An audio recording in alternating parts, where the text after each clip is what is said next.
दास भक्ति आस।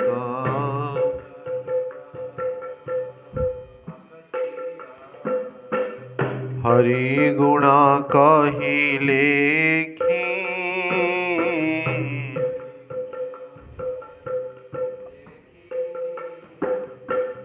हेन रस सार मति नाही जार।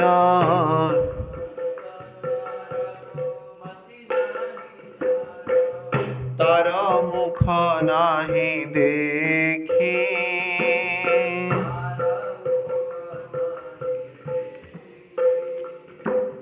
ब्रजेंद्र नंदन भज जेई जन।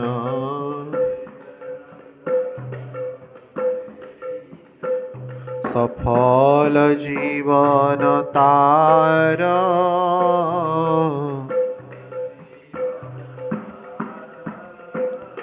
ताहार उपमा विद नाही सीमा।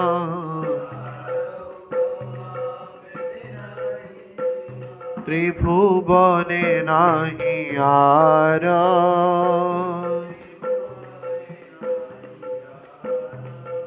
जय राधा वेणु माधव अष्ट सखी। राधा वेणु माधव गुरु सखी।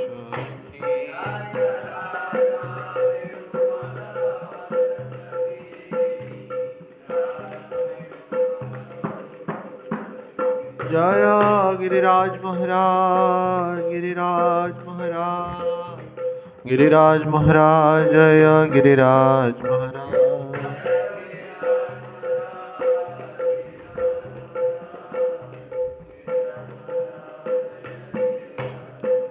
जय जय गुरुदेव गुरुदेव गुरुदेव शिल गुरुदेव।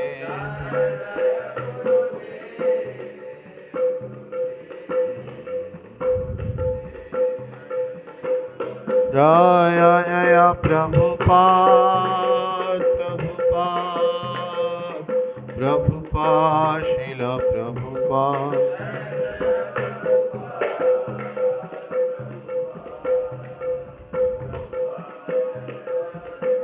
निताय गौर हरि बोल हरि बोल हरि बोल गौर हरि बोल।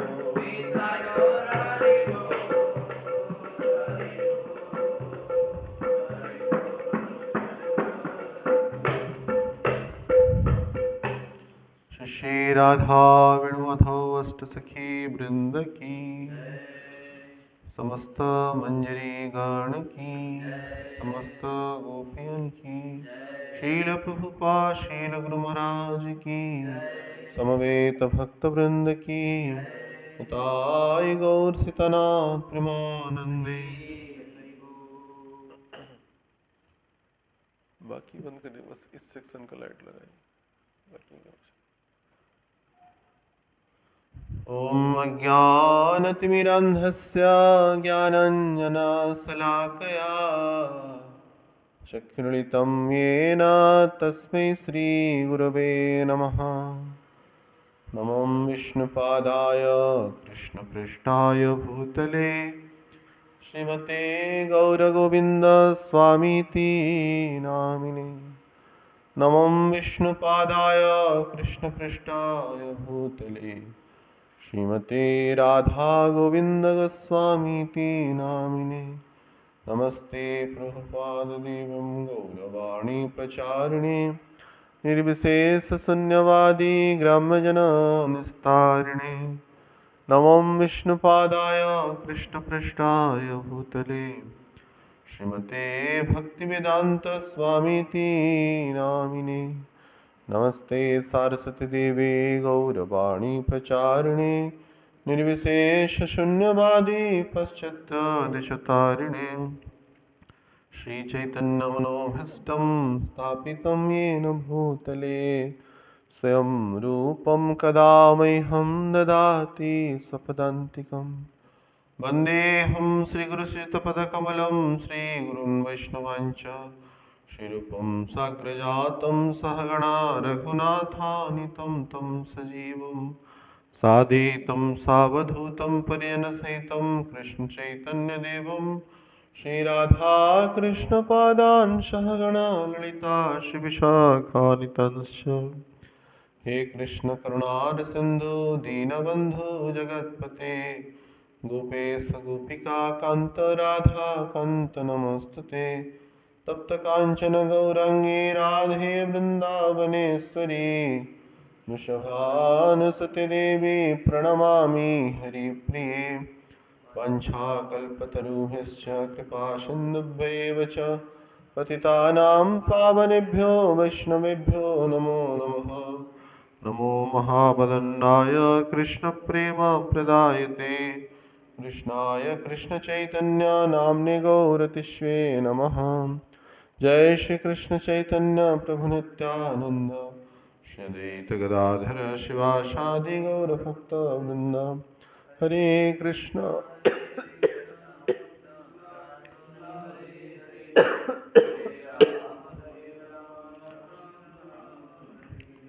मुखं करोति वाचालं पुंगुं लङ्घयते गिरि यत्कृपातमहं वन्दे श्रीगुरुदिनतारिणे परमानन्दमाधवम् ॐ नमो भगवते वासुदेवाय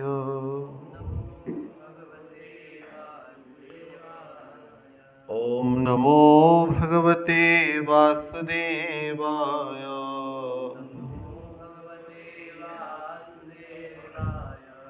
ॐ नमो भगवते वासुदेवाय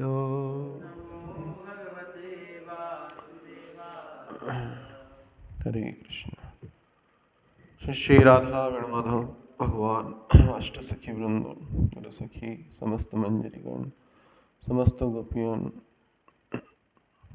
श्रील प्रभुपाद श्रील गुरु महाराज एवं समस्त वैष्णव के अपार कृपा करुणा से मानव जीवन के सर्वोत्कृष्टतम फल सत्संग के माध्यम से हम सभी कतिपय दिवस से प्रेम भक्ति चंद्रिका ग्रंथ का आधार करते हुए श्रील नरोत्तम दास ठाकुर की पदचिन्ह पर चलते हुए श्री तत्व की चर्चा कर रहे हैं, जो प्राथमिक मंगलाचरण में श्री गुरु चरण पद्म रूपक कवितावली में जो श्री गुरु तत्व की व्याख्या उन्होंने किया, तद आधार पर श्री तत्व की चर्चा कर रहे हैं। तो उसी क्रम में हम कल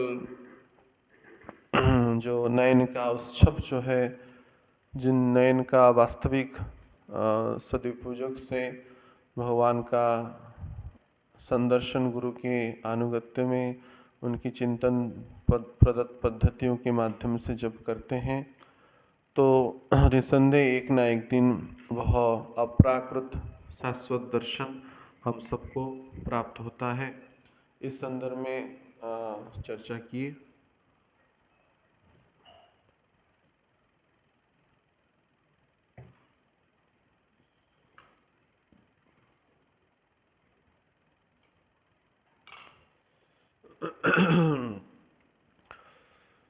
तो भगवत भक्ति के पक्षों में जो विषय इंद्रियां जो हमको व्यतिव्यस्त करते हैं, उनमें से चक्षु इंद्रिय प्रमुख है। तो चक्षु इंद्रियों का कैसे सदुपयोग हो गुरु की अनुगत्य में भजनशील भाव से, तो महाप्रभु जैसे कि उसके अंतिम पक्ष में कहे कि जब अगर ऐसा नहीं होगा तो सामान्य क्रोधान्वित होते हुए वह कह रहे हैं कि पौड़ू के तारा मुंडे वाजो, उसकी ऊपर वज्राघात हो। और ऐसे संयोग जो दिव्य संयोग है भगवत चरणों की प्राप्ति के क्रम में, सदगुरु की चरण प्राप्ति जो होता है वह योग्यता के आधार पे नहीं, कृपा के आधार पे होता है। और उन कृपा का सदुपयोग अगर साधक न कर पाए समय के क्रम में, निसंदेह ही उसके लिए बड़ी दुर्भाग्यजनक परिस्थितियां रहती हैं। तो इस संदर्भ में निसंदेह साधक सावधान हो, तद आधार पे भगवत भजन को प्रतिष्ठित करे, और अगर ऐसा नहीं करेगा निसंदेह ही बड़ी कठोरतम परिस्थिति उसकी जीवन चक्र में आएगा। तो उसको मानो उसकी हल्की बख्शा इस पंक्तियों में जैसे भक्ति विनोद ठाकुर कर रहे हैं, जो हम प्रारंभिक अवस्था में गाए, तो उसको हल्की चर्चा करके आज कर्ण इंद्रियों की सदुपयोग कैसे हो, चैतन्य महाप्रभु जो कह रहे हैं उस संदर्भ में हम चर्चा करेंगे। तो पड़ू के तारा मुंडे बाजो, तो सेनाने रहे की कारण, तो यहाँ पे उसको और अगर उसकी हल्की उसकी और एक्सप्लेनेशन करे तो भक्ति विनोद ठाकुर कहते हैं, न ब्रजेंद्र नंदना भजे जे जन, जो ब्रजेंद्र नंदन का अर्थात भगवान का जो भजन किया, जैसा हम बारंबार कहते हैं भजन का अर्थ गुरु प्रदत्त मार्ग ही भजन होता है। तो जो भजन किया उसका जीवन क्या हो गया, निस्संदेह उसका जीवन सफल हो गया। सफल जीवन तारा, उसका जीवन सफल हो गया। जिस दिन से भजन के लिए मैंने भजन किया या भजन के लिए पूर्व प्रस्तुति किया या सदगुरु के चरणों में आने का प्रयास किया, उसी दिन से ही उसका जीवन सफल हो गया। आचार्य का यह विश्वास युक्त वचन है, इसमें बिल्कुल भी संशय का अवकाश नहीं करना चाहिए। तो प्रश्न आता है, उसी भजन के बीच में जो अवस्थाएं हैं, प्रतिकूलता जो आती है, तो उसको कैसे विचार करें। तो प्रतिकूलता तो आएगी, लक्ष्य विघ्न हर ध्यान है, कई विघ्न आएंगे ही। क्यों? क्योंकि जब जीवन सफल हो गया, सांसारिक मतों में भी देखते हैं, किसी व्यक्ति अगर माने प्रगति के मार्ग पे चलता है, आसपास के जो लोग हैं उसको खींचते हैं कि वो प्रगति ना करे। जैसे हम व्यक्तिगत जीवन में ही देखे, जब हम एमटेक कर रहे थे तो हमारा जो सेकंड टॉपर जो प्रतिद्वंदी था, तो वो हत्या करने का प्रयास किया, वो लास्ट पीरियड में, केवल द्वेष भावनाओं के कारण। तो इसका अर्थ नहीं कि हम पढ़ाई छोड़ दें। हाँ, तो भजन में जो बाधक आते हैं इसलिए नहीं कि हमारे अंदर विकार है। विकार तो निसंदेह मनुष्य का शरीर जो पुतला है, वो तो काम क्रोध लोभ मोह मद आश्चर्य उसमें कई जन्मों से किया हुआ है। तो इस शरीर में भी आना स्वाभाविक है। परंतु मुख्यतः विघ्न जो होता है तो दूसरों के द्वारा ही होता है, वो प्रवृत्ति। अर्थात जैसे पंचफण सर्प मन बुद्धि अहंकार रूपक सेनापति को भेजता है कि इसको शोषण करो, इंद्रियों के माध्यम से इसको हनन करो, तो उस स्वार्थ तो उसका हो रहा है, लाभ तो उसको हो रहा है। हम जीवात्मा को उसमें कुछ लाभ नहीं है। तो ये जो विघ्न है, जो भजन के लिए जो विघ्न है, शारीरिक हो या मानसिक हो, वाचिक हो या अन्य कोई पक्ष का भी हो, हाँ, भौतिक दृष्टिकोण में हो या थोड़ा लौकिक, जैसे देव बाधाएं होता है, भूत बाधाएं होता है, अन्य योनियों की बाधा होता है, वो सब उनकी द्वेष के प्रवृत्त है। वास्तविक बाधा उसी के, जैसे माने महापुरुषों को उनकी प्रवृत्तियों में जब परिवर्तन आया, देखा, जैसे विश्वामित्र का मेनका को देख के भजन से वो छूटे, या सोभरी मुनि की बात कहे, तो विषय को उत्पन्न करने वाला व्यक्ति और व्यक्तित्व कोई और था। तो स्वयं की कामना नहीं थी। वैसे ही जब साधक उत्तम भक्ति के मार्ग में आ जाता है, भक्ति के राह पे आ जाता है, सदगुरु के चरणों में आश्रित हो जाता है, तो उसका आप हर एक व्यक्ति अपने आप को प्रश्न कर सकते हैं, उनका उद्देश्य विकारों को ग्रहण करना नहीं था। उनका उद्देश्य भोग करने का उद्देश्य लेकर के वो सदगुरु के चरणों में आए नहीं थे, कभी नहीं आए थे। चाहे आर्त भी हो, अर्थार्थी हो, जिज्ञासु हो, ज्ञानी हो, जो आते हैं, चतुर्विधा भजन्ते माम स्वीकृति न अर्जुन, भगवान कृष्ण कहते हैं, आर्थ अर्थार्थी जिज्ञासु ज्ञानी च भरस्रव। हाँ, तो वहाँ पे तात्पर्य में श्रील प्रभुपाद जी कहते हैं, जब ये आर्त अर्थार्थी जिज्ञासु ज्ञानी भी जब शुद्ध भक्त की संसर्गता संगति प्राप्त करते हैं, वे भी शुद्ध भक्त बन जाते हैं। यहाँ पे महत्वपूर्णता है कि शुद्ध भक्ति संसर्गता प्राप्त किए हैं, कैसे भी हो, आर्थ हो, अर्थार्थी हो, जिज्ञासु हो, ज्ञानी हो, लेकिन आए तो भगवत शरण में ही। और उनका मूल उद्देश्य विकारों का संतुष्टि करना, विकारों को परिपूर्ति करना नहीं था। उनका उद्देश्य भगवान की संतुष्टि या उस स्तर का तो नहीं हो, तो कम से कम अपनी आत्म कल्याण तो था ही, प्रेम तत्व को प्राप्त करना ही उद्देश्य था। परंतु इस अवस्था में जब व्यक्ति प्रेम के राह पे चलता है, तो जो प्रेमी नहीं बन पाया, अर्थात जो अभी भी भोगी है या किसी न किसी क्रम में पूर्व जीवनों में उसके साथ कोई प्राकृत संबंध था, तो उनके अंदर द्वेष प्रवृत्ति उत्पन्न होता है। तो इसलिए जो बाधाएं हैं, स्वयं के कृत बाधा तो जितना नहीं, उनके कृत बाधा है, और उनके कृत बाधा से हम जो प्रभावित हो जाते हैं, तब वो स्वयं की अभिलाषा में वो परिवर्तित हो जाता है समय के क्रम में। तो इसलिए विचार की विषमता, अर्थात विकारों के अंदर जाने की इच्छाएं जब किसी भी दृष्टिकोण में होता है, तो उसी क्षण ही सावधान हो जाना चाहिए साधक को। अर्थात विकार जो आता है दूसरे के आश्रय को लेके आता है, आश्रय किसी का लेता है, तो उस आश्रय हो सकता है वो भक्त हो सकता है वो भक्त हो। जैसे सीता, राम जी मानो भक्त है, तो मानो, और शूर्पणखा मानो विकार है या विकारग्रस्त कोई जीव है, तो राम जी में तो विकार है ही नहीं, माने तो वो तो स्वयं साकार परम ब्रह्म परमात्मा है। परंतु ऐसा भी हो सकता है हमारा जो इंद्रियां हैं, कोई भक्त को देख के भी प्रभावित हो, वो विकारग्रस्त नहीं है, लेकिन उसकी व्यावहारिक कलेवर जो है, शरीर है या गुण है, कुछ भी है, वो आवाज आ रहा है चार्जिंग का क्या, हटा दीजिए। हाँ, हरि बोल हरि बोल।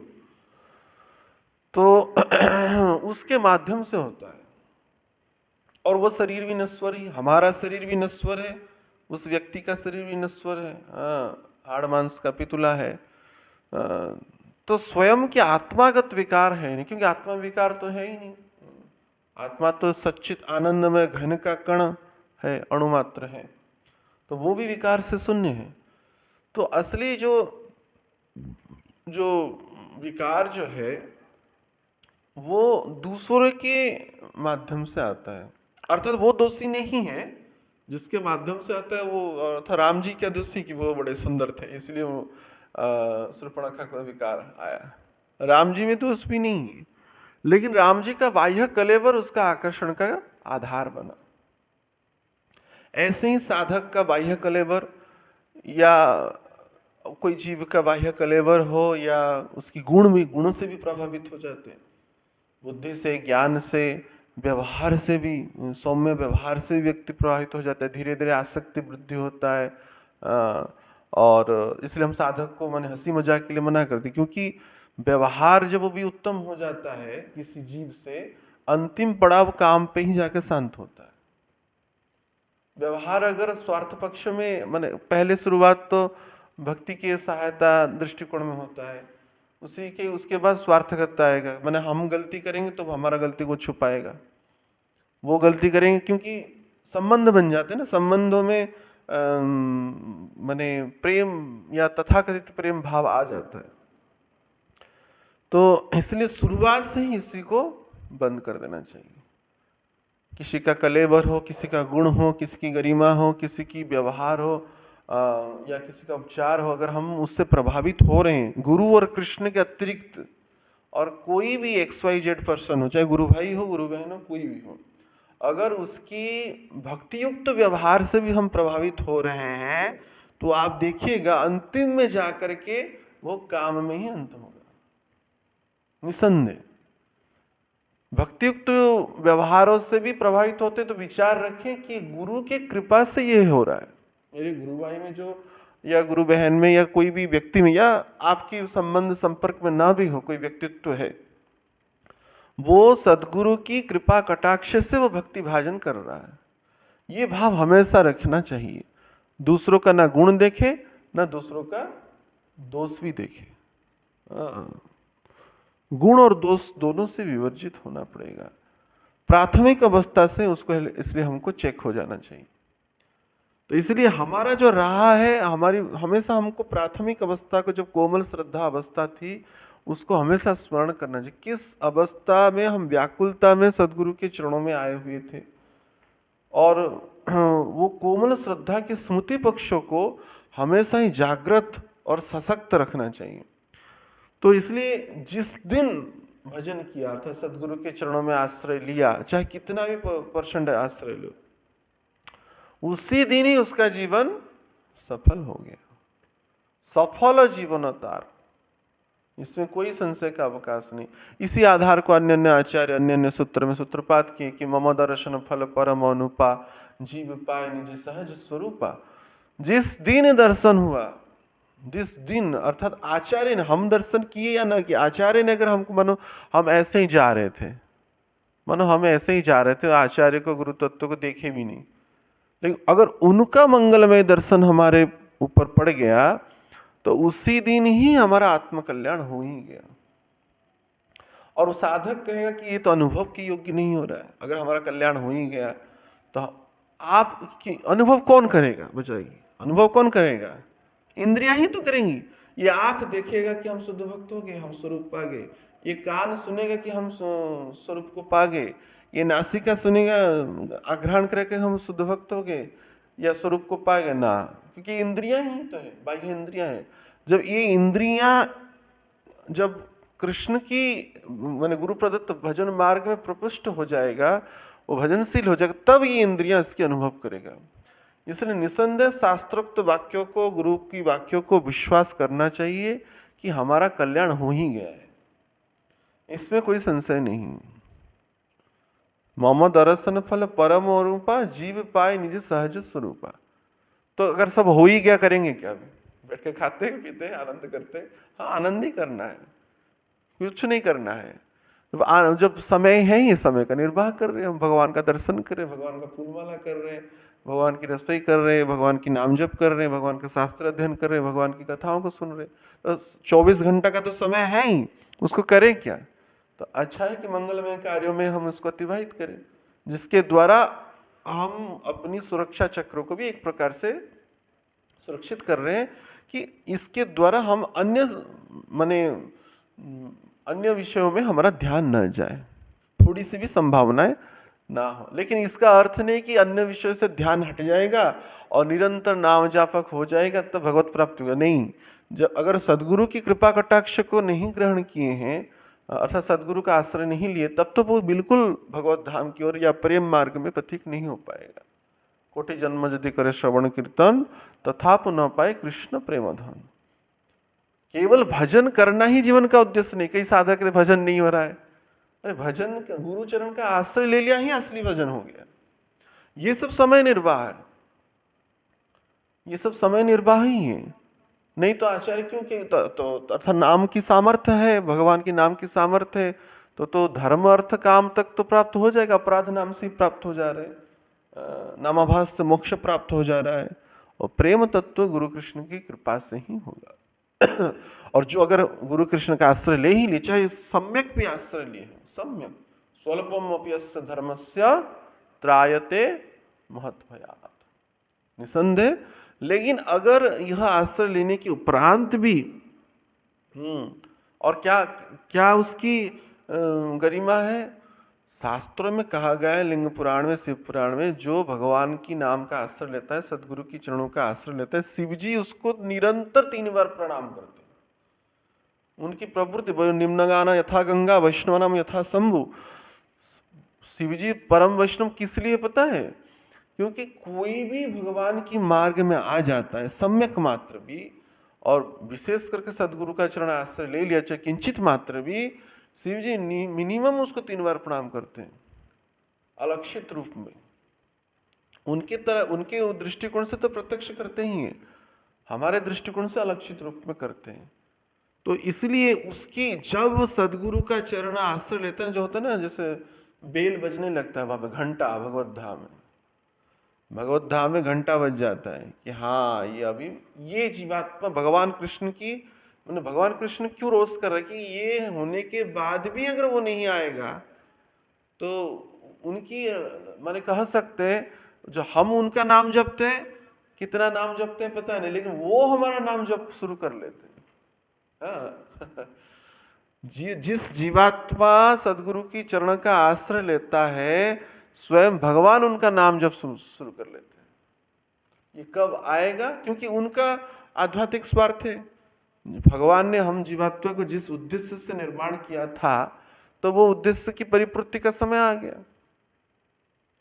परिपूर्ति, मेरा कोई सोने का एक हार खो गया, मुझे प्राप्त हो गया, कि मुझे कोई फोन करके बोला कि ये मिल गया है, 10-15 दिन से लुप्त हो गया था, ये मिल गया है, कोई सज्जन बोलेगा मैं इसको लेके आ रहा हूँ, तो अंदर से तो गुदगुदी होते ही है, कि प्रसन्नता होता ही है कि मेरा सोने का हार मेरे पास आ जा रहा है। तो वैसे ही जब भगवान जानते हैं उनकी दास उनकी ओर आ रहा है, आ ही जा रहा है, तो उनके अंदर भी प्रसन्नता आ जाता है। तो उसी को के ताहार उपमा वेदे नाही सीमा, उस व्यक्ति की उपमा, उस व्यक्ति की उपमा जो भगवत शरणापन्न हो गया, सदगुरु की ब्रह्म आश्रय ले लिया, अर्थात ब्रह्म संबंध हो गया गुरु कृपा से, उसकी उपमा वेदे नहीं, वेद भी उसकी वर्णना नहीं कर सकता। अहो वत्सपचापि गरियान जिह्वागे वर्तते नाम तुभ्यम, उसी भाषा में जैसे मानो भागवतम में कहा जा रहा है, जो भगवान का नाम लेता है, स्वपचापि गरियान, माने कुत्ता का मांस भोजन करने वाला चंडाल भी श्रेष्ठ हो जाता है, एक बार भी नाम ले सदगुरु के माध्यम से। जिसकी जिह्वा के अग्रभाग में भगवान का नाम आ जाता, तहार उपमा वेदे नाही सीमा, संपूर्ण वेद वेदांत सार पुराण आदि भी उसकी उपमा, उसकी गरिमा को वर्णना नहीं कर सकता है। त्रिभुवने नहीं यार, इस त्रिभुवन में उसकी उपमा कोई कर ही नहीं सकता है, इतनी गरिमा में स्थिति।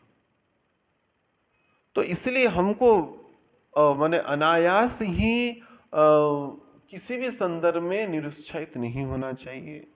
हम सदगुरु की चरणों का आश्रय लिए हैं और उनकी प्रदत्त भजन मार्ग में किंचित मात्र भी अग्रसर हुए, किंचित मात्र प्रयास किए, तब पर भी हमारी माने कल्याण के संदर्भ में कोई भी संशय नहीं है, इसमें कोई संशय का अवकाश है नहीं। लेकिन यहाँ पे जो कह रहे हैं महाप्रभु जी, तो पढ़ो के तारा मुंडे बाजो, अगर ऐसी चरणों का आश्रय नहीं मिला या जो नहीं प्राप्त हुआ है, उनके संदर्भ में यह कह रहे, ए मौन माधव ना भजे मानव कखन मरिया जाबे। अगर जो ऐसे चरणों का आश्रय नहीं लिया है और ऐसे चरणों के आश्रित भजनों को वो नहीं किया है, तो कभी भी मर सकता है। कखनो मरिया जाबे सही से अधमे प्रहारिबे जमे रौरवे कृमिते खावे। ऐसी जीवात्मा जो इन चरणों का आश्रय नहीं लिया या इन चरणों को प्राप्त करके भी उनको उनसे विच्युत होने का मैंने अधम प्रयास किया, तो उनको यम जो है दंड देगा, रौरवे कृमिते खावे। रौरव नामक नरक में उन कृमियां जो है, कीड़ा है, उसको खाएंगे। यह उसका दुष्परिणाम होगा। तो उस प्रकार का जो ऐसे सद्गुरु चरणों को प्राप्त होने के उपरांत भी उनकी चरणों से विच्युत होने का प्रयास किया, तार पर आर पापी नाही छार संसार जगत माझे। ऐसे पापियों के बारे में क्या कहा जाए जो ऐसे रंगा चरणों को छोड़ने का विचार किया या ऐसी उनकी प्रदत्त मार्ग को विच्युत होने का प्रयास किया। पड़ू के तारो मुंडे बाजो, ऐसे व्यक्तित्व के मस्तिष्क पे वज्राघात हो। कोनो काले तारो गति नाही यारो मिछाए भ्रमिचिका, क्यों वो भ्रमण कर रहा है, किसी भी काल में उसका सदगति नहीं होगा। इन चरणों को अगर विच्युत करेगा अपने जीवन से, किसी भी काल प्रकार से उसका कल्याण नहीं होगा। तो इसलिए लोचनदास ठाकुर ठाकुर मासने लोचनदास ठाकुर जी की विरचित गीत है।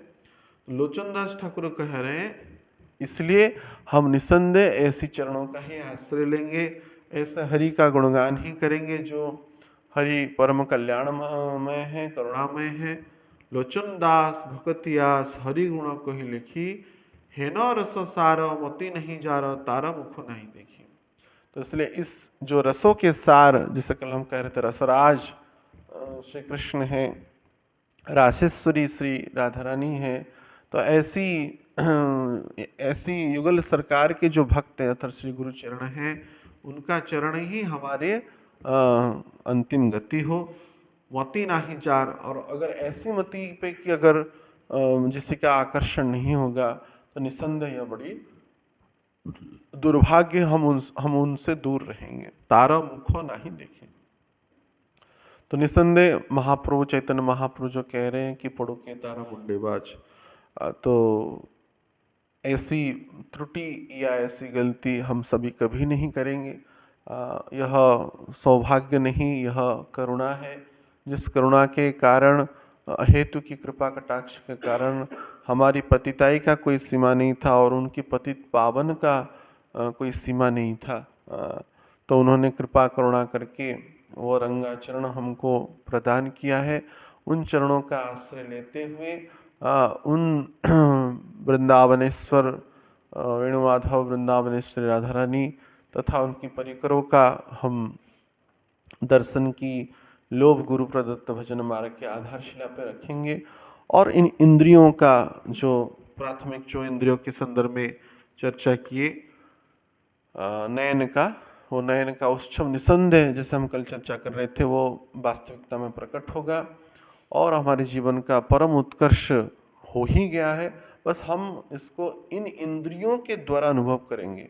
जब यह इंद्रिय उसके अनुरागी होगा तो इंद्रियों की जो दोष दृष्टि है वो इस भगवत भजन के अनुरागी होने के कारण इसकी सामर्थ्यता वृद्धि होगी, अर्थात प्रेम रूपगंजन प्राप्त होगा। तब इन इंद्रियों के द्वारा जो एक प्रकार से तो कल्याण हो ही गया है और सफल जमन जीवन तो सफल हो ही गया है, पर उसको इस शरीर रहते हैं अनुभव करने की जो विचार है, लोभ है, और इंद्रियों को भगवत अनुरागी, गुरु चरण अनुरागी करने के द्वारा ये इंद्रिय परिमार्जित होंगे।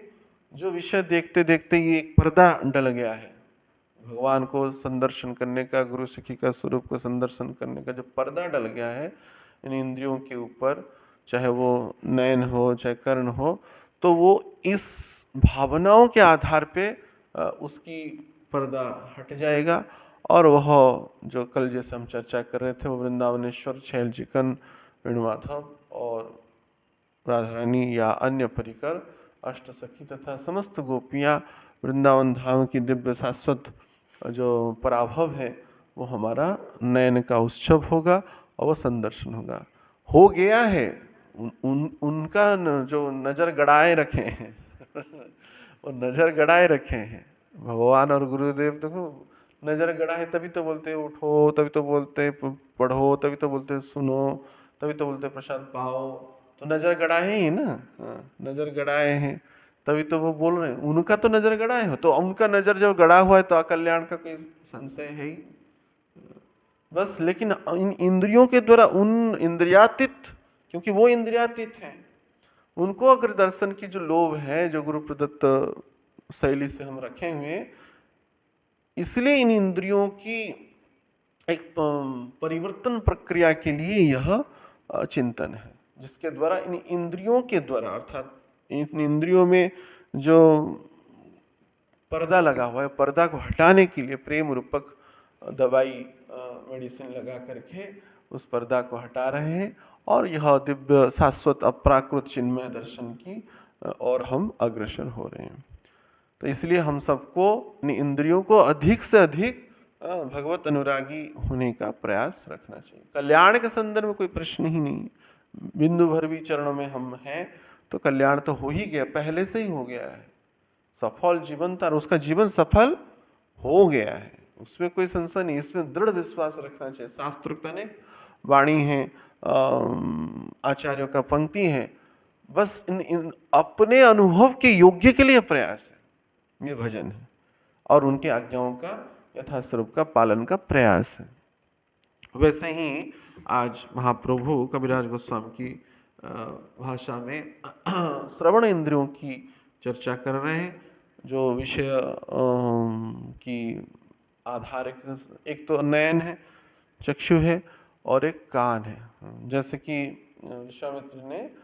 विश्वामित्र जी ने मेनका का पायल का ध्वनि सुन करके पहले उनका भजन भंग हुआ था। तो इन कर्णों को क्या प्रयास कराना चाहिए? श्रवण कराना चाहिए। श्रवण, जैसा हम शुरुआत से ही कह रहे, श्रवण कीर्तन जले करह सिंचन। तो प्रमुखता में भक्ति लता बीज को आगे अग्रसर कैसे कराना है? इच्छा आए ना आए, रुचि आए ना आए, मन को, बुद्धि को, अहंकार को अच्छा लगे ना लगे, बार बार बस श्रवण कराना है। श्रवण मंगलम, श्रवण से ही मंगल होगा। क्यों? एक कान जो है, विषय की जो शब्द है अनेक सुना हुआ है, अनेक सुना हुआ है, अनेक बार सुना हुआ है। तो इस कर्ण को, ये इंद्रिय में नयन के बाद, चक्षु के बाद सेकंड जो प्रभावित करता है वो है कर्ण इंद्रिय। तो इस कर्ण को बार बार हरि कथा, वो भी शुद्ध भक्तों के मुखारविंद से श्रवण। किससे सुनाना है? शुद्ध भक्त के मुखारविंद से। उस कान को सुनाना है, सुनो, जबरदस्ती सुनाना है। तब यह कर्ण जो है भगवत जो वीर्यवती कथाओं को श्रवण करते करते इसकी जो विकारग्रस्त विचार है वो हटेगा, ना अन्य कोई भौतिक शब्दों के प्रति वो लालायित होगा। कृष्णेर मधुर वाणी अमृतेरा तरंगिणी, कृष्णेर मधुर वाणी, बोलिए, अमृतेरा तरंगिणी, तार प्रवेश नाही जे श्रवणे,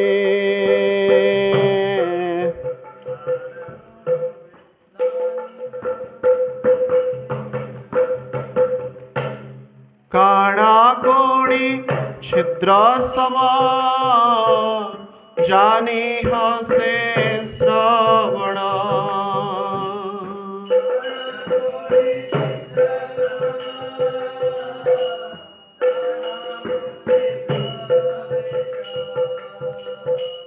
तार जन्म गेला कारणे,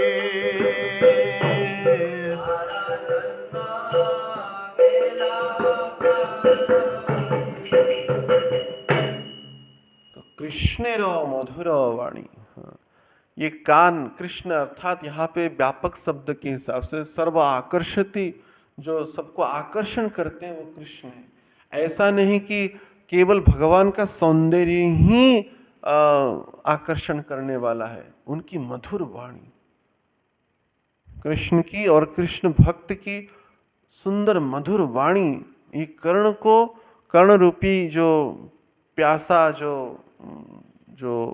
व्यक्तित्व है उसको वास्तविक शांति प्रदान कर सकता है, हृदय को ठंडक प्रदान करता है। ये कर्ण रूपक इंद्रिया, कर्ण जो है मनुष्य का जो शरीर का जैसे निर्माण हो, चाहे पुरुष हो स्त्री हो, यहाँ पे कर्ण दिया गया है। तो क्यों दिया गया है? अच्छी बात सुनो, अच्छी बात सुनने के लिए दिया, क्योंकि अगर सुनेगा नहीं तो रेसिप्रोकेशन करेगा कैसे, अपनी किसी की इच्छाओं को कैसे जानेगा।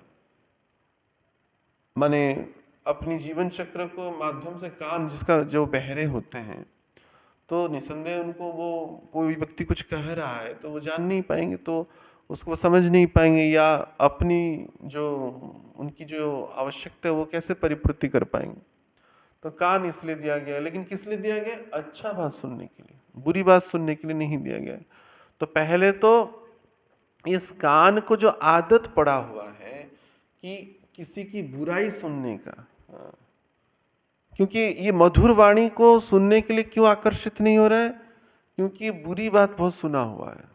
आप देखिए जहाँ पे जब कथा होता था, गौरव महाराज जी कथा करते थे पद यात्रा में, हम देखे फुलवाणी में जो हुआ था, बहुत ही कम लोग आए थे। और ठंडा के समय में होता था पद यात्रा, तो थोड़ा हल्की रात आते थे, सब उड़ जाते थे, जितने भी आते थे, हे बूढ़ा चली गया रे सुखवा खाई मैंने वो बोलते थे बुढ़ा चला गया सुखुआ, मैंने मरा हुआ मछली को सुखा के नमक डाल के जो खाते उसको सुखुआ बोलते। वो तो कथा होता था तो वहां से गंध आता था। पड़ोस में ही, पास में बगल में ही वो मच्छी खा रहा है, तो वो बोलते थे वो उसको खाने के लिए चला गया। तो कथा में, और जहाँ पे कोई विषय कीर्तन तो नहीं कहेंगे, विषय नृत्य आदि होते हैं, देखे और क्या बोलते हैं, ऑर्केस्ट्रा, मेलोडी ना, वहाँ जो नाच गान होता है, भौतिक नाच गान होता है, रब्बा रब्बा हम्पा हम्पा डम्बा डम्बा जो भी वो होता है, वहां पे कितना भीड़ रहता है, लोग टिकट काट करके जाते हैं। जैसे मैं अपनी स्मरण करे तो जब कॉलेज में जो बोलता था, एक कथा में बोले जो माइकल जैक्सन आया था, तो कितना लोग जाग पागल पूरा शरीर को मैंने खरोच दे रहे हैं। मैं देखा कि आज सुबह आके सब खरोचा हुआ है, बोले क्यों? क्रेजी, क्रेजी हो गए। क्रेजी हो जाते हैं। अरे भौतिक माने लोग अपना शरीर को नोच लेता है, इतना पागलपन है विषय नाच गान में। तो ये आदत डला हुआ है, या विषय रूपक शब्दों को, जैसे विश्वामित्र मुनि माने पायल का रुंझुन बस, तो इतने में वो प्रभावित, उनका ध्यान भंग हो गया। तो जैसे कहा हमारा कल्याण तो हो ही गया है, इसमें कोई संशय नहीं है। तो क्योंकि कल्याण हो ही गया है, इसलिए दूसरे जो व्यक्तित्व हैं जिनके साथ हमारा किसी ना किसी संबंध रहा पूर्व जीवन में या इस जीवन में, वो लोग बाधा देते हैं। पहले बाधा तो पिता माता दे, बेटा बाबा जी बन गया, आते हैं ना, पहले आते इस जीवन की बाधाएं आते हैं, तथाकथित जड़ शरीर के पिता माता आते हैं, रोना धोना चलता है। अगर संन्यास या इवन गृहस्थ मार्ग में होने के बाद भी जो भक्ति में आते हैं, तो वो भी देखा गया पिता माता बाधक देते हैं, क्योंकि ना कोई शादी में जाना है, ना कोई ब्याह में जाना है, जाएगा भी तो खाना नहीं है, और व्यावहारिक रूप से समाज से कट ही जाता है ना भक्त जो है होता है। तो वो जैसे हम आए तो हम बोले कि ये तो इतना मॉडर्न था, ये था, वो भक्त था, लेकिन पर संन्यास ले लेगा तो पता नहीं था, तो शायद कुछ ना कुछ गड़बड़ हुआ होगा, कुछ लड़की फड़ी का चक्कर रहा होगा इसलिए छोड़ के चला गया। या वो कोई कोई बोला कि पागल हो गया, पागल ही हो गया। ये करने से क्या लाभ? अभी तो समय नहीं, ये सब बुढ़ापा में ये सब भक्ति भजन करना चाहिए, अभी कहाँ ये सब समय है। अभी जीवन का आनंद लेना चाहिए, पिता माता का सेवा करना चाहिए, समाज का सेवा कर, अच्छा पिता माता का नहीं तो समाज का सेवा करे, इतना पढ़ाई किया, देश के लिए कुछ करे। यहाँ पे एक सज्जन आए तो बोलते कि तो कुछ सुने कि IIT पढ़े, तो आए तो कुछ देश के लिए कुछ करना चाहिए था देश के लिए कुछ करना चाहिए था। तो ये अनेक प्रकार की मनुष्यों का सांसारिक विचार रहता है, क्योंकि जो कह रहे बाधाएं जो है हमारी तरफ से बिल्कुल नहीं है, ना हम इस बाधा को उत्पन्न करने के लिए सदगुरु के चरणों में आए हुए थे, बाधाएं दूसरे की तरफ से उत्पन्न होता है, और लेकिन हम इंद्रियों के माध्यम से उससे प्रभावित हो जाते हैं। तो ये जो कर्ण जो है मधुर वाणी सुना नहीं, कर्कश वाणी सुना हुआ है, अब देखिए संसार में सब जहाँ देखो गाड़ी चलाते हुए देखते हुए, और जैसे गाड़ी गाड़ी चलाते हुए तो जो भक्त लोग गाड़ी चलाते हैं उनको अनुभूति है, थोड़ा है उसे तो पूरा गुस्सा करते हैं, पूरा बगल वाला कितना क्रोध होता है, करता है, वो पूरा गाली गुलच शुरू कर लेता है। वो किसी को सहन नहीं, कर्कश वाणी बोलने का बहुत, हम स्वयं भी कर्कश बोले हैं और हम कर्कश वाणियों को सुने हुए हैं। लेकिन कई बार ऐसा होता है माया भी ना मधुर वाणी कहते हुए आता है, माया भी बड़ा मधुर मधुर वाणी कहते हुए आता है। जैसे हम प्रभु जी मैंने जैसे हम देखे इस्कॉन मैंने मंदिरों में देखे हैं, मैंने पुजारी भक्त ज्यादा प्रभावित हो जाते हैं, किससे ना, माता जियों से। वो माला माला देते, माला गुनते हैं माता जी, जो बिना विवाहिता माता जी होते हैं, तो वो लोग देते हैं माला। तो उसके बाद प्रभु আমার মালাটা রাধারানীর জন্য আমি বানাইছি। तो उसके बाद उसको वो नहीं, वो पहना दिया तो बड़ा प्रसन्न, खूब अच्छा लगा, आपने पहना दिया। वो ये कुछ बोलेगा, वो कुछ बोलेगा, आज क्या प्रसाद, तो संतुड़ा ହେଇଥିଲା, मैंने सादा सीधा सब्जी होता, ठीक, मैं थोड़ा सब्जी लेके आ जाती हूँ, उसका देती है, ऐसे संपर्क होता है। उसके बाद तो देखे थे प्रभु जी तो व्हाइट में आ गए, अभी सफरन में थे। तो ऐसा होता है कि वो बड़ा माया भी मधुर वाणी बोलता है। लेकिन यहाँ पे जो महाप्रभु कह रहे हैं मधुर वाणी की श्रवण करने की, कृष्णेर पर्टिकुलर बोल दिए, कृष्णेर मधुर वाणी, मधुर वाणी वास्तविक कृष्ण का ही या कृष्ण भक्त का है। हम कई दफा जैसे प्रचार में जाते थे, एक बार अलीगढ़ गए थे, वहाँ पे यहाँ पीछे वो जमीन लिया अच्युत कृष्ण प्रभु की जो समदीन है, तो वो मुझे बोले कि अब आपका मैंने वो माता जी बहुत अच्छे भाव की रक्त प्रचार अच्छा करते थे, अभी तो वृंदावन वास कर रहे हैं।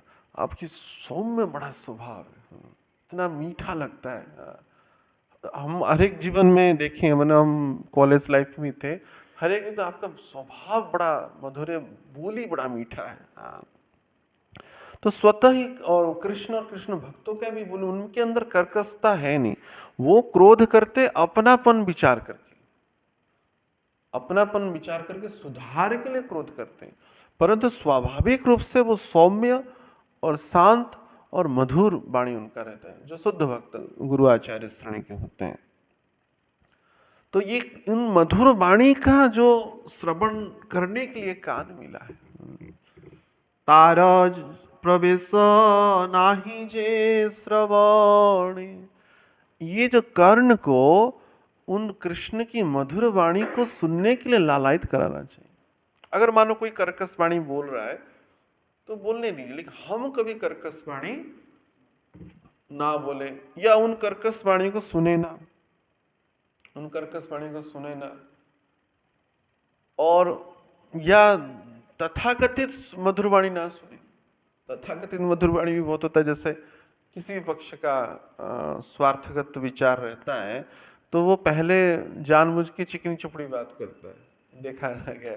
व्यवसायी लोग जो होते हैं, आप कुछ जाएंगे बड़ा बड़ा प्रेम से बात करेंगे, और क्योंकि उनका उद्देश्य स्वार्थगत रहता है।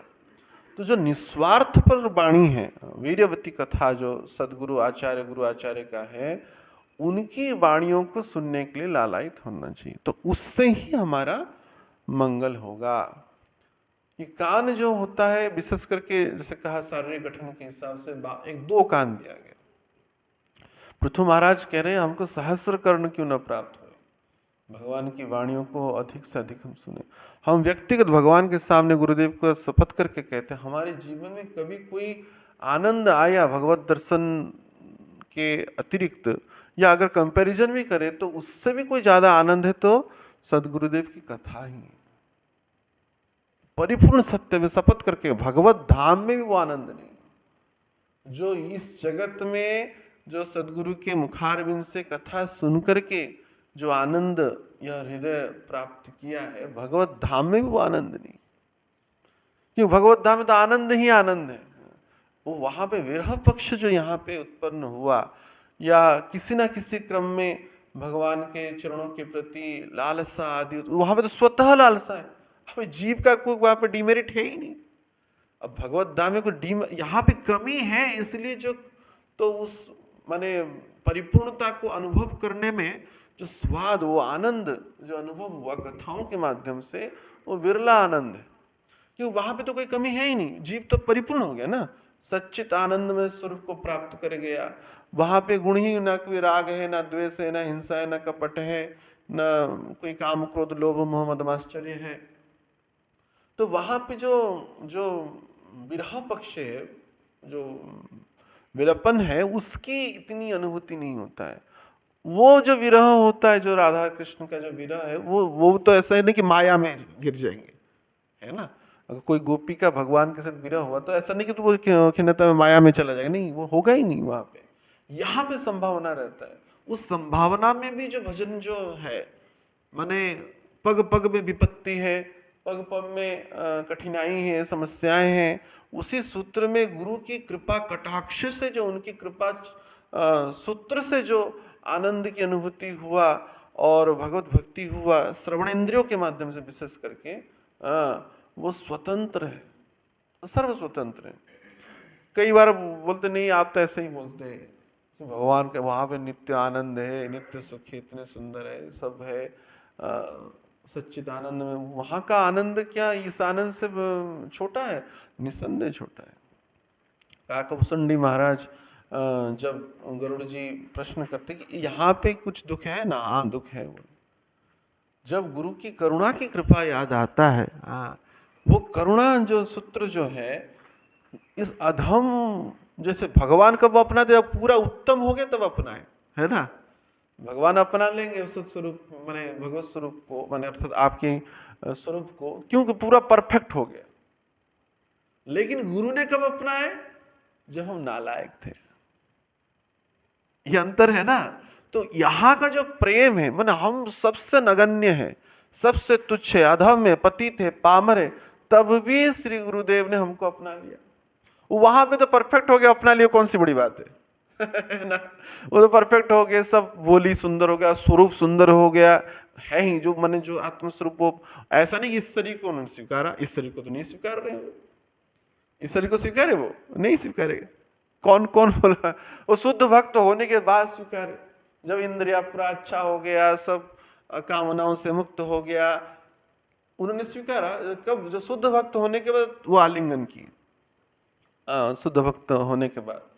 लेकिन श्री गुरुदेव ने जो हमको श्रवण कराया, अपनी वीर्यवती कथा सुनाया, उस कृष्ण की मधुर वाणी के प्रति आकर्षित कराया, किस अवस्था में?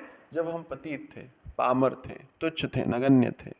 तो इसकी जो, इसलिए यहाँ पे जो मिलन है, एक पूरा एक नीच पक्ष है और एक उत्तम पक्ष है।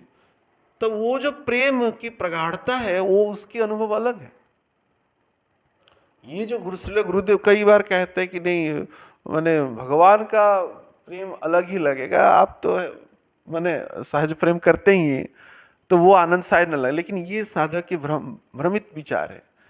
इस आलिंगन का, इस माने ग्रहणीयता का जो परिपाटी है, वो अद्भुत है। उस जगत में भी बहुत सुख नहीं है। काकभूषणी जी कहे कि इस जगत में भी वो सुख नहीं है, अर्थात आध्यात्मिक जगत में भी बहुत सुख नहीं। इसलिए गुरुदेव की कृपा कटाक्ष को तो याद करता हूं तो यहाँ पे भी रुदन होता है, उनकी करुणा का बारे में सोचता हूँ, मुझ जैसे अधम को उन्होंने ग्रहण किया।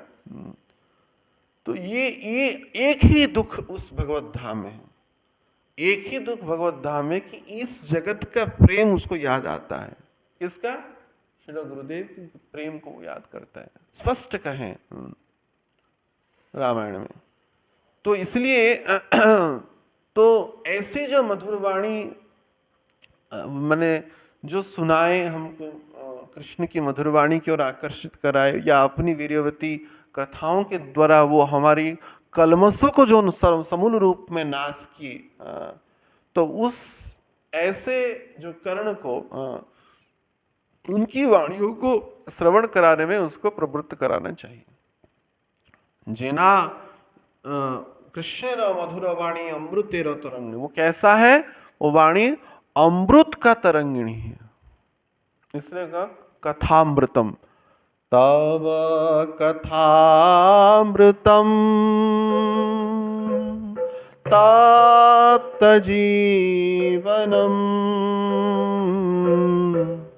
कविभिरीतम् कल्मषापहम् तव कथामृतम्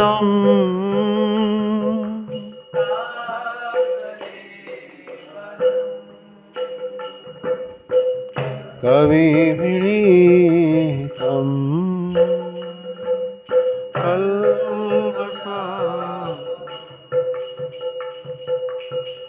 श्रवणमङ्गलम्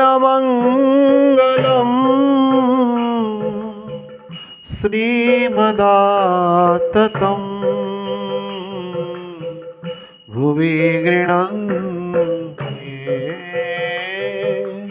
भूरिदा जना श्रवणमङ्गलम्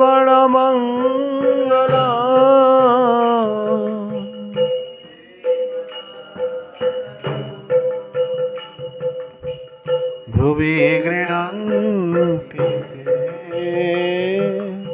भूरिदा जना। तो ये वाणी जो है अमृतेर तरंगी, कृष्ण कथा जो है, हरि कथा है, विशेष करके जो शुद्ध भक्त के मुखारविंद से सुने हुए हैं, वो अमृतेर तरंगी। इसलिए अमृत हरेक के वाणी से झलकता नहीं है। देखिए यहाँ पे बहुत सावधान पक्ष है अनन्यता के दृष्टिकोण में। और अनन्यता ऐसा नहीं कि बस हम उसके हैं, इसी सूत्र में अनन्यता नहीं। अनन्यता इसलिए है क्योंकि अगर अमृतेर तरंगिणी, अन्य वाणी है ना, वो अमृत का तरंगिणी है नहीं। जो कृष्ण दृष्टा है, जो कृष्ण की शुद्ध भक्त है, उसका वाणी ही मधुर वाणी। मधुर वाणी अर्थात व्यापक दृष्टि से या व्यवहारिक दृष्टि से मधुर नहीं। अब मानो जहर भी कोई मीठा जहर पर खिला ले तो जहर खा के मरेगा ही ना व्यक्ति। क्योंकि संसार में अनेक वाणी प्राप्त होते हैं जो व्यावहारिकता में मीठा लगता है, व्यावहारिकता में मीठा लगता है। ताल होगा, लय होगा, सुर होगा, राग रागिनी होंगे, वाद्य यंत्र होंगे, या उनकी जन्मजात कंठ भी मधुर होगा। उस व्यक्ति की व्यावहारिक सूत्रों में लगेगा कि वाणी मधुर है, लेकिन वो वाणी मधुर नहीं, वो मीठा जहर है। जहर तो है ही, जहर है क्योंकि वो कथा कहने वाला व्यक्ति गुणातीत है नहीं, त्रिगुणातीत है नहीं, आत्मस्वरूप भगवत स्वरूप को प्राप्त किया नहीं। तो वो जब वो की तो प्रश्न आएगा कैसे जाने? वो तो आपके ऊपर कृपा ही होगा तब आप उसको अवगत हो पाएंगे। क्योंकि 99 भाग लोग तो अज्ञानता में ही संसार भर में। हाँ, महाराज जी का बहुत सुंदर वाणी है, कितना सुंदर गाते हैं।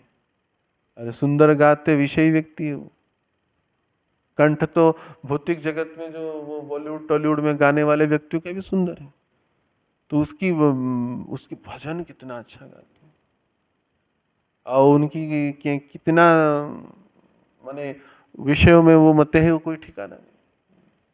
संसार में ढोंगी पाखंडी लोग तो बहुत है। व्यावहारिकता में कंठ प्राप्त सुंदर हुआ है, मानव ब्रज में जन्म भी हो गया है, तब पर भी विषयों से तो मुक्त नहीं। यहाँ पे पर्टिकुलरिटी में कहा गया है कि शुद्ध भक्त मुखार बिंद से ही श्रवण करना चाहिए। विशेष करके जब हम सदगुरु आश्रय हो ही गए, केवल गुरु की वाणियों की श्रवण करें। और आज के जो समय में जो यूट्यूब फेसबुक ये सब जो भी आ गया, इसके द्वारा तो हजारों वाणी प्राप्त होती ही। अगर तुम्हारे लिए जो अवतार ली उनकी ही वाणी सुनना चाहिए। जबरदस्ती अनन्यता नहीं, प्रेम रूपक ही अनन्यता आता है। नहीं मैं तो दीक्षित हो गया, मैं और किसी का नहीं सुनूंगा, मैं तो इनसे शिक्षा ले रहा हूं, उनकी से नहीं, ये बात नहीं है। स्वतः ही वो प्रेम आएगा। अभी मानो कोई पति बहुत माने एक निष्ठावान पत्नी के संदर्भ में विचार किया जाए, तो क्या वो दूसरे पति को मुंह ताक के देखेगी? क्यों देखेगी? हो सकता है वो गुणवान हो, वो धनवान हो, बुद्धिमान हो, शक्तिवान हो, क्या दूसरे के मुंह को उठा करके देखेगी? वो नहीं देखेगी ना। सांसारिक पतिव्रता नारी में अगर इतनी निष्ठा है तो जो एक अनन्य शिष्य में क्यों ना निष्ठा होना चाहिए। हो सकता है वो दूसरे जो जो वक्ता है वो शुद्ध भक्त हो, वो शुद्ध भक्त भी हो, लेकिन उनकी वाणी क्यों सुनेगा वो? उनकी वाणी क्यों सुन? जब हम इनसे दीक्षित हैं, हम इनसे शिक्षित हैं, इनसे आश्रय लिए हुए हैं, तो उनकी वाणी के अतिरिक्त अन्य वाणी को सुनेगा क्यों? तो अर्थात इनकी वाणी में कमी है। कब सुनता है? जब मधुमक्खी जैसे हर एक फूलों से रस ले लेता है। शुद्ध भक्त स्तर में ही वो सुन सकता है, जब विचार करेंगे ये अमुक महाराज नहीं बोले, मेरे गुरुदेव ही बोल रहे हैं। ऐसा परिपूर्णता विचार जब आएगा तब गुरु के अनुमोदन से, आज्ञा से वो सुन सकता है, नहीं तो उसका ही आध्यात्मिक क्षति होगा और कुछ नहीं। एक तो मधुरवाणी, जो तथाकथित मधुरवाणी को बहुत सुना जा रहा है आज का यह माने इंटरनेट यूट्यूब के जमाने में। 99% जो कथाएं भक्त लोग सुनते हैं या कीर्तन सुनते हैं, तो वो 99.9% जो जो वक्ता या वो संगीतकार या कीर्तनिया या जो भी कहे भजन, वो शुद्ध भक्त है। या 0.1% किसी शुद्ध भक्त का सुन रहा है तब भी वो उसके लिए काम का नहीं है, कोई काम का नहीं। अगर ऐसी ही रुचि है तो उनसे दीक्षा लेना चाहिए, उनसे जाके शिक्षा लेना चाहिए, है या नहीं? तो तो इस मार्ग में अनन्यता बहुत बड़ा महत्वपूर्ण कड़ी होता है, क्योंकि उत्तम भक्ति के सूत्र में ना अनन्यता बहुत परीक्षण में आएगा। भगवान नहीं तो उसको अनुराग रखेंगे नहीं। उत्तम भक्त मध्यम भक्ति तक भी चले जाएगा। उत्तम भक्ति के राह पे अगर हम सदगुरु के अतिरिक्त और किसी का भी वाणी सुन रहे हैं, हम बारंबार इसको सावधान पक्ष में कह रहे हैं, तो हमारी अन्यता में प्रश्नवाची है। इसमें कोई संशय का अवकाश है नहीं, क्योंकि हो सकता है कई रहस्यों का उन्मोचन करने वाला कोई वक्ता हो, कई अनगिनत विद्वत्ता को प्रदर्शन करके श्लोक रचना करने वाले भी वक्ता हो, या भजन कीर्तन राग रागिनी के सहित कथा कहने वाले व्यक्तित्व हो, तो वो किसको लालायित कर रहा है? किसको? इन इंद्रियों को लालायित कर रहा है, तथाकथित इंद्रियों को ही लालायित कर रहा है। तो एक बार ऐसा हुआ था, हम या कई बार मैंने कोई शुद्ध भक्त का वाणी सुन करके आकर्षित हुए। जैसे एक साधक हमको कहे कि गुरु महाराज की कथा में, तो गुरु महाराज तो शुद्ध है ही, अलग कथा में आनंद है, लेकिन उनका कंठ इतना सुंदर नहीं, इन महाराज का कंठ बहुत सुंदर है। तो हमने क्या कि वो मोबाइल सुनता, मोबाइल को तोड़ दिया। तो इतना बड़ा साहस हो गया कि हमारे सामने ही ऐसी अप्रत्यक्ष निंदा ही हो गया गुरु महाराज का, कि गुरु महाराज की वाणी कंठ इतना सुंदर नहीं है। अरे तो कंठ को क्या करेगा? जाके लता मंगेशकर कंठ को जाके चाटेगा क्या तुम तो भक्त बनना, कंठ हो तो हो। तो ये इंद्रियां बड़ा प्रशमित बुद्धि करता है, विचलित करता है, क्योंकि देखिए इंद्रियों को कमांडिंग कौन कर रहा है? इंद्रियों का राजा मन है। और प्रमुख जो त्रिचंडाल जो है, ये त्रिचंडाल कहते हैं, 3 चंडाल है, मन बुद्धि अहंकार। इनकी बात सुनना ही नहीं है, यही कमांडिंग देते हैं अन्य इंद्रियों को। कान को सुनो, कितना बढ़िया सुनो, राधिका दुलारी बढ़िया लग रहा है गाने सुनने कितना सुंदर कंठ है। बिल्कुल नहीं सुनना चाहिए, ये स्पष्ट कह रहे हैं। उत्तम भक्ति सूत्र में बाधा, हमको कभी भी किसी की वाणी कभी भी आकर्षित नहीं किया, किसी भी व्यक्ति का कभी भी नहीं किया, चाहे कितना भी सुंदर कंठ हो। हमने अपने गुरु की धुन में गुनगुनाया। जो अभी भी गा, जो महाराज जी का व्यावहारिक कंठ जो था, तो कोई कहेगा सुंदर है या नहीं है, आकर्षणकारी है नहीं है, उसी धुन में वो धुन मिला है। जो गौरव महाराज जी की जो जिस भाव से कंठ से गाते थे, हमको किसी को आकर्षित नहीं किया। जब श्री गुरु महाराज के एक शिष्य थे, वो प्रकट हो गए, तो उनकी कथाएं बड़ा प्रचलन होने लगा, व्यावहारिक तो अच्छे ही करते, लेकिन वो बोले प्रभु जी सुनिए बढ़िया है। बोले नहीं, हम तो गुरु महाराज की कथा करते, कोई जाएंगे नहीं उसमें, हो सकता है वो अच्छे हो बुरे हो जो भी। तो इंद्रियां ना बहुत चीटिंग करता है, इंद्रियों, क्योंकि इंद्रियों को कमांडिंग देने वाला ये त्रिचंडाल का मुख्य सेनापति जो मन है, ये ना पहले बाह्य परकोटा को पहले अटैक करता है, उसके बाद माने बुद्धि जो माने मध्यम परकोटा को अटैक करते हैं, उसके बाद उसके द्वारा भी ना हो तो उसके बाद अंतः परकोटा जो है, जो अहंकार, उससे अहंकार पे जब चोट लगा देगा तो वो व्यक्ति को धराशायी कर देता है। तो इसलिए उनकी चपेट में बिल्कुल आना नहीं, बिल्कुल निष्ठावान अगर नहीं होंगे, एक जैसे धर्मपरायणा माने कोई महिला है जो पति के ही चाह रखती है, पति की ही सेवा करती है, वैसे ही गुरु शिष्य का संबंध है। इस संबंध में आप देख लीजिए, प्रयास करके भी देख लेंगे तो भी कुछ भी लाभ ना होगा। लाभ ना होइला किछु घटिला जंजाल, कुछ नहीं लाभ होगा। इसलिए इंद्रिया जो हमको प्रशमित करते हैं, बिल्कुल उसकी चपेट में नहीं आना है। मधुर वाणी और किसी का नहीं हो सकता। मधुरता का अर्थ है कि जो व्यावहारिक रूप से बस मधुर ना हो, आपकी सर्वोत्तम कल्याण करने में भी मधुर हो। खाने के लिए तो सब अच्छा लगता है, लोग तो वो भट्टी के क्या बोलते हैं वो सब, वो जो ठेका यहाँ पे जो आते थे, जो मजदूर लोग आते थे, कोई आएगा ना ठेका पे छोड़ दो, ठेका पे छोड़ दो, क्योंकि वो ठेका भी उनका काम है। नाश कर रहा है वो, लेकिन तब भी अच्छा लग रहा है, तभी अच्छा लग रहा है। तो ऐसे द्रव्यों से मतलब क्या, जो हमारा नाश ही कर रहा है। वो उसके जो पुड़िया खाते हैं, क्या बोलते हैं इसको, तंबाकू, उसके सामने लिखा भी रहता है chewing tobacco injurious to health, injurious to health, तो लिखा रहता है, तब पर भी लोग जाता है, तब पर भी लोग जाता है। तो बारंबार बारंबार यह हमको सचेत कराना कि इंद्रियों की इच्छाओं को हमको परिवृत्त नहीं करना। जो इंद्रिय जो कहेगा हम कर लेंगे तो हमको कल्याण हो गया, तो वो चाह रहा है ना कल्याण ना करें, कल्याण ना हो, इसलिए उसको बारंबार विचलित करने का प्रयास करेगा। इसलिए मधुर वाणी केवल शुद्ध भक्त गुरु आचार्य का ही है, जो ना केवल व्यावहारिकता में मधुर है, अपितु अंतःकरण को भी मधुर कराने वाला है।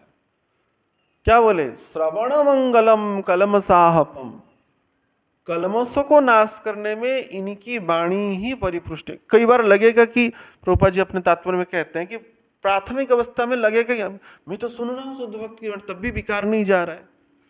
ये भी प्रश्न होता है। अरे जब शुरुआत में जब ये जो घाव हुआ था, एंटीबायोटिक लेकर तुरंत असर कर लिया, 6-7 दिन लगा, तब जाकर के असर करता है। और इसकी आयु की अवधि ना 10 साल हो गया, 5 साल हो गया, 12 साल हो गया, 15 साल हो गया, 4 साल हो गया, 8 साल हो गया, नहीं, इसकी जो अवधि है तो वो हो सकता है हमारे लिए और थोड़ा समय हो। तो इसे तुरंत विचलित ना होते हुए अनंत बार विषय को तो आजमा करके देख लिया, संदेह अनंत बार देखा ही हुआ है, और किसी व्यक्ति इसको मानेगा ही नहीं, ये तो कौन देखा है, संदेह हुआ ही, आचार्य कह रहे, शास्त्र कह रहा है, अनंत बार इस विषय को हमने भोग किया है। व्यक्ति कहते हैं कि इस जीवन में नहीं हुआ था, इस जीवन में नहीं हुआ था, क्या इस जीवन में भी सम्यक रूप से हुआ है या बहुल रूप से हुआ है। तो इसलिए इन इंद्रियों की चपेट में और नहीं आना है। कर्ण इंद्रिय में विशेष करके और एक प्रयासशील होना चाहिए।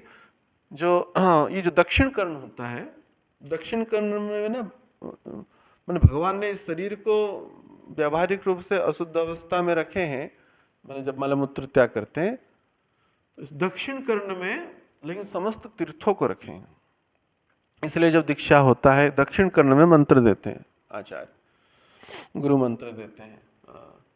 तो दक्षिण कर्ण माने जब सुनने में एक अनुभवी महात्मा बोले कि सुनते समय दक्षिण कर्ण को ज्यादा एक्टिव रखना चाहिए। वाम कर्ण जो होता है ना, इच्छा करता है कि ना सुनो, अभी वो ऐसे सूक्ष्मता में अनुभव नहीं होगा। शुद्ध भक्त आचार्य का वाणी इस जगत में व्याप्त होने के बाद भी प्रभावित क्यों नहीं होता है पता है? एक रहस्य की बात है, व्यक्ति अधिकतर वाम कर्ण से ही सुनता है, वाम करने से आप थोड़ा माने मणिपुर चक्र को जगाएंगे तो इसका अनुभव कर पाएंगे। तो ये कान जो है ना बाएं करने, और वैसे ही विषय युक्त या तथाकथित जो वाणी है उसको सुनने के लिए भी ये दक्षिण कर्ण हमेशा सुरक्षित रहता है, वाम कर्ण नहीं सुनता है। अब देखेंगे मैंने जैसे कहीं कहाँ पे विषय आवाज हो रहा है, ये कान इतना एक्टिव नहीं होगा, ये वाला कान एक्टिव होगा। मैंने कभी अभी अभी आज से भविष्य से ध्यान रखिएगा, सुनेंगे मैंने थोड़ा ध्यान रखेंगे, ये वाला कान ना लालायित होता है। ये वाला कान में पहले से ही भगवान ने ऐसी व्यवस्था रखा है दक्षिण कर्ण, इसलिए दक्षिण कर्ण को जगाना चाहिए। या मैं हमेशा कहता जैसे गायत्री के समय का जो गुरुदेव ने जो वाणी का था उसको स्मरण रखिएगा, उस दक्षिण कर्ण में जो कान में जो मंत्र दिए थे उसको स्मरण रखने का बिंदु भर भी प्रयास रखिएगा, तो वो एक्टिव रहता है। तो ये मधुर वाणी ऐसे तो इंद्रियां वैसे ही माने कठिनाइयों से भरा हुआ है, अनंत जीवन से अनंत कार्य किया है, सब विषय युक्त कार्य किया है, उसकी हावी बना हुआ है, इसी कारण मधुर वाणी अच्छा नहीं लगता है। तो परंतु इस विषयों को भी ध्यान रखते हुए अगर हम भविष्य में इस पक्षों को उजागर रखेंगे, माने सावधान रहेंगे, तो निस्संदेह हम लाभान्वित होंगे। और इसलिए मधुर वाणी अर्थात आत्मकर्ण को मधुर करने वाला जो चीज है, जो वहां पे तो लिखा गया कि इंजूरियस टू हेल्थ पहले से लिख दिया गया, वो कल्याण करेगा ही नहीं। यहाँ पे व्यक्ति कह रहा है कि इट्स गुड फॉर हेल्थ। जो गुड़ है वो अच्छा चीज ग्रहण नहीं करता जीव, क्योंकि जीवा को तो अच्छा नहीं लगेगा खाने के संदर्भ में, वैसे ही सुनने के संदर्भ में जो अच्छा चीज है वो सुनेगा नहीं, क्योंकि विषय कीर्तन को सुना है और वही भगवान का नाम रूप अगर माने अन्य उन्माद युक्त माने इंस्ट्रूमेंट के द्वारा बजता है तो अच्छा लगता है।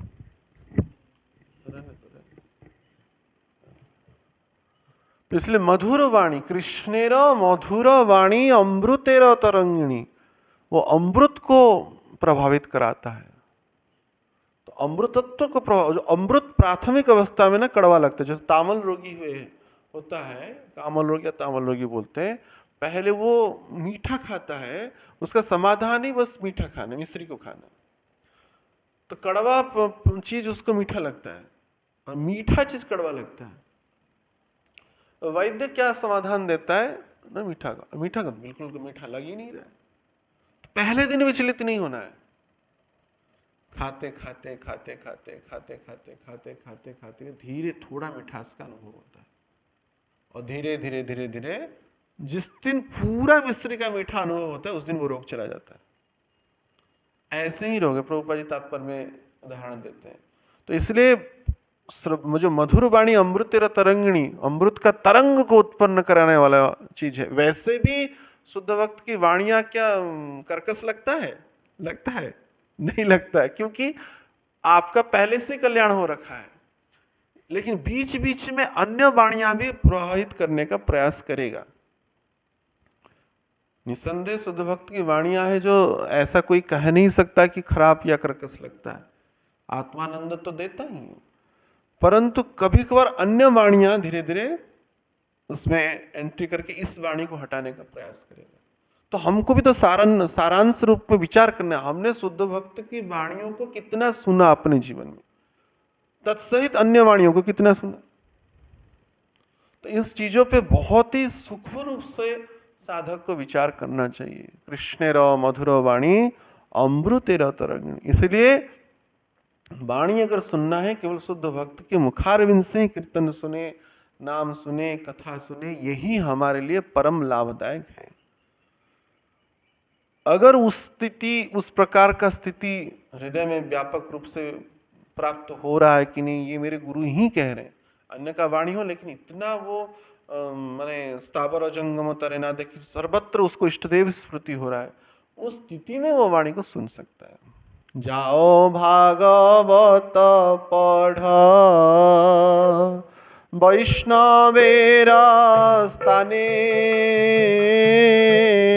जाओ भागवत पढ़ वैष्णवेरा स्थाने, एक एकांत आश्रय कर चैतन्य चरणे आश्रय कर चैतन्य चरणे। तो जाओ भागवत पढ़ो, वैष्णव वैष्णव जो शुद्ध भक्त वैष्णव उनके मुख से ही कथा सुनना चाहिए और किसी से नहीं। एकांत आश्रय करो चैतन्य चरण। वो राम भगवान हो सकते हैं, लक्ष्मी नारायण भगवान, लेकिन एकांत आश्रय चैतन्य अर्थ यहाँ पे अनन्यता निष्ठा रखे अपने गुरु के चरणों के प्रति, उनके प्रभुत्व के प्रति। एकांत क्यों बोले? एकांत आश्रय करो, आश्रय एकांत। भगवान भी कुछ माम एकम शरणम ब्रज सर्वधर्मान परित्यज्यम माम एकम, एकम पर्टिकुलर बोल दिया, अनन्यता। उत्तम भक्ति में सबसे ज्यादा बाधक होता है अनन्यता। अनन्यता की कमी के कारण ठाकुर जी मुंह मोड़ देते। अनन्यता के अभाव में ही अकल्याण होता है। वो सूक्ष्म वस्तु होता है लेकिन जीव उसको समझने में विलंब कर लेता है, तो ठाकुर जी विलंब कर लेते हैं। इसलिए अनन्यता बहुत प्रमुखता है। अनन्यता एक जान उन्हें मैं अभी हो गया, दीक्षित हो गया और किसी का नहीं, वो वाला अनन्यता प्रेम रूपक परिचय के। हमारा इंद्रियां तो चाह रहा है विषय चीजों को सुनने के लिए, बस व्यावहारिक भय नहीं गुरुदेव ने मना किया है, इसलिए वो नहीं, स्वतः ही जागृत होगा। अब सोचिए, ये इंद्रियां तो सुंदर देखते हैं, आप विवाहिता है, आपका पति मानो इतने लेवल का सुंदर है, तो मानो कोई पूरा पूरा कामदेव मानो प्रकट हो जाएगा, सुंदर पुरुष कोई, तो क्या आप उसको देखेंगे? तो आपका पतिव्रता पातिव्रता नष्ट होगा आपका। वैसे ही चीज होता है, मधुर वाणी तो सुनना है, केवल ही केवल कृष्ण न मधुर वाणी, यहाँ पे कहे पर्टिकुलरिटी में माम एकम, वो ही हमारे लिए अमृत के परिचायक है। अगर ऐसा प्रवेश नहीं होगा, ऐसे वाणियों के अतिरिक्त अगर अन्य वाणी सुनेंगे, विषय वाणी या अन्य सूक्ष्म से सूक्ष्म पहलुओं को हम चर्चा किए, तो क्या होगा? काणा कोड़ी छिद्र समा जानी हसे श्रवण, इससे अच्छा कि वो बहरा हो जाता। महाप्रभु कह रहे, काणा कोड़ी छिद्र समा जानी हसे श्रवण तार जन्म हैल अकारण, उसका जन्म अकारण हो जाएगा या हो गया। इसलिए ये श्रवण जो इंद्रिय प्राप्त हुआ है, मैंने आत्मशुद्धि के लिए सर्वोत्तम मार्ग कोई है, सर्वोत्तम नाम जप से भी, धाम वास से भी, या अन्य किसी भी विग्रह सेवा से भी, सदगुरु का आश्रय लेते हुए केवल उनकी वाणियों का श्रवण ही परम कल्याण का सूत्रपात है। और ये हम नहीं कह रहे, स्वयं राधा रानी के से समस्त गोपियां कह रहे, श्रवण मंगलम, श्रवण से ही मंगल होगा, अच्छा लगे या ना लगे, रुचि आए या ना आए, श्रवण करना है, क्योंकि यही हमारा मेडिसिन। नवधा भक्ति में भी श्रवण कीर्तन पहले श्रवण कहे, प्रहलाद महाराज भी श्रवण कहे। तो और कैसा श्रवण कराना है ना? अनन्यता भाव से श्री गुरु चरणों के मुखारविंद से प्रकट हुई वाणियां ही श्रवण कराना है। हमारे लिए वही डॉक्टर है और उनको पता है कि क्या मेडिसिन चाहिए, हमारे लिए क्या मेडिसिन चाहिए। पहले अच्छा लगेगा नहीं, क्योंकि मेडिसिन तो कड़वा ही होता है, मेडिसिन कड़वा ही होता है, लेकिन तब पर भी कृपा करके मीठा मेडिसिन दे रहे। गुरु का वाणी भी खराब नहीं लगता है, कथा निसंदेह, ये सब के अनुभव के योग्य की बात है। जैसे होम्योपैथी का मेडिसिन मीठा होता है ना, जो कड़वा नहीं ले पाते तो होम्योपैथी में जाना पड़ता है, मीठा मेडिसिन दो। वाणी तो मीठा ही होता है, हाँ कई बार बीच बीच में कभी कड़वा बोलते हैं लेकिन वाणी तो मीठा ही होता है। तो इसलिए हमको बड़ी सावधानी से, सतर्कता से इन चीज़ों पे विशेष ध्यान रखना है, जिसके द्वारा जो कर्ण मिला है और दक्षिण कर्णों का प्रयोग ज़्यादा से ज़्यादा करना चाहिए। सूक्ष्म पहलू है ये। निसंदेह वाम कर्ण भी शुद्ध हो जाएंगे, दोनों कर्ण भी सुने हरि कथा तो ऐसा कोई समस्या नहीं है, लेकिन वाम कर्ण विच्छेद कराता है, कथा सुनने से विच्युत कराने का प्रयास कराता है। तो लेकिन जब हावी पड़ जाएगा, हाँ, तो कई सुने कि कोई व्यक्ति कहा कि हम कुत्ते पाले हुए हैं, वैष्णव थे। मैं बोला कि क्या वो क्या खाता है, तो वो तो गलत चीज खाता है मांस। नहीं, यहाँ पे तो प्रसाद ही खाता है। और वो परीक्षण करके वो देखे, बोले ऐसे कुत्ता तो रखना नहीं चाहिए किसी वैष्णव को। तब पर भी वो किसी संयोग से रखे थे, तो बोले कि ये उनको किसी क्रम में कोई मांस भी देता तब भी नहीं छूता है। उसको मैंने बचपन से ही खाया नहीं, है ना। तो वैसे ही वामकर्ण भी जब अमृत वाणी को सुनते सुनते हावी हो जाएगा, तब उसको विषय वाणी और अच्छा नहीं लगेगा। जैसे कुत्ता को मांस भी दे तो अच्छा नहीं, जो प्रसाद पाया हुआ है हावी हो जाता है ना, इंद्रियां उसकी उसमें नहीं रहते हैं। तो जैसे मैया लोग जब दलिया मिल रहा है और चना चूरी जो भी है सब मिल रहा है, तो बाहर जाके परिश्रम करने की आवश्यकता क्या है, बड़े आनंद से मिल रहा है और उछल कूदक के लिए भागते हैं। लेकिन खाने के लिए तो कुछ समय तुरंत इधर ही दरवाजे के सामने खड़े हो जाते हैं, अगर छोड़ेंगे तो देखा जाता है। तो जब हावी हो जाएगा व्यक्ति, इंद्रिया विषयों को छोड़ करके भगवत वाणियों को, कृष्ण मधुर वाणी अमृत रतरंगिणी, जब अमृत तत्व है ही, प्राथमिक अवस्था में हो सकता है वो रुचि ना आए, लेकिन धीरे धीरे धीरे यह निसंदेह प्रभाव को विस्तारित करेगा और हमारी कलमशों को संपूर्ण रूप से नाश करेगा और मंगल होगा। ये राधा रानी का माने एक प्रकार से समस्त गोपियों का उद्घोष है, श्रवण मंगलम, निसंदेह मंगल होगा। हमारी केवल वाणी नहीं, समस्त आचार्यों का वाणी है। तो ये, और भक्ति मार्ग में दर्शन से भी ज्यादा कोई प्रभाव डालता है तो वो श्रवण है। इसका अर्थ नहीं दर्शन नहीं करना चाहिए, दर्शन गुरु चरणों का, भगवत से विग्रह का जो गुरु प्रतिष्ठित किया उनको करना चाहिए, परंतु सबसे ज्यादा प्रभाव कोई डालता है तो वो श्रवण ही है। श्रवण मंगलम, दर्शन मंगल अमंगल नहीं कहेगा, लेकिन पर्टिकुलरिटी में अगर जाए कोई इंद्रिया सबसे ज्यादा लाभ देता है भक्ति मार्ग में, वो है श्रवण। हर एक व्यक्ति श्रवण करके ही तो भगवत भक्ति में आया किसी ना किसी क्रम में। मूलभूत रूप से गुरु की कृपा से वो गुरु चरणों में, भगवत चरणों में वो आया।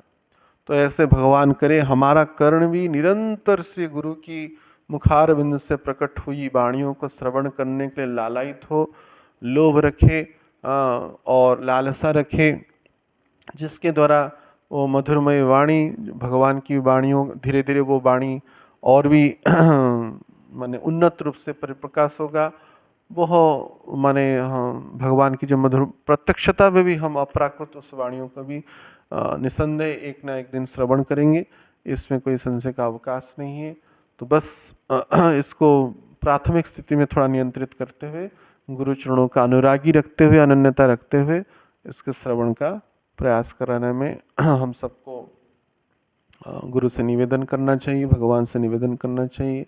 वे प्रभु, वो इष्ट हमारे निसंदेह सहायक होंगे, वो श्री गुरु चरण पद्म हमारे सहायक होंगे और हमारी अनन्यता और वृद्धि हो और उनकी चरणों में अनुराग हमारा वृद्धि हो। मैंने कहते ना, आपके नयन बाण बन गए, आपके चरण प्राण बन गए।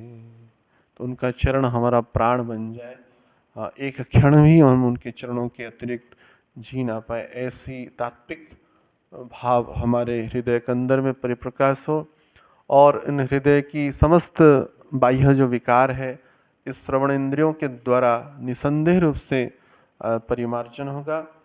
यह भगवत वाणी का प्रमुख इसमें सहायक है और गुरु आचार्य भी अनंत काल से इसको उद्घोष देते आ रहे हैं।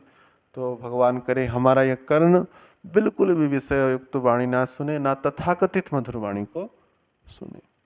हरे कृष्णा कृष्णा कृष्णा हरे हरे, हरे राम राम राम हरे हरे। श्री राधा विण माधव अष्ट सखी वृंद की, श्रील प्रभुपाद श्रील गुरु महाराज की, निताय गौर सतनाथ प्रेमानंदी।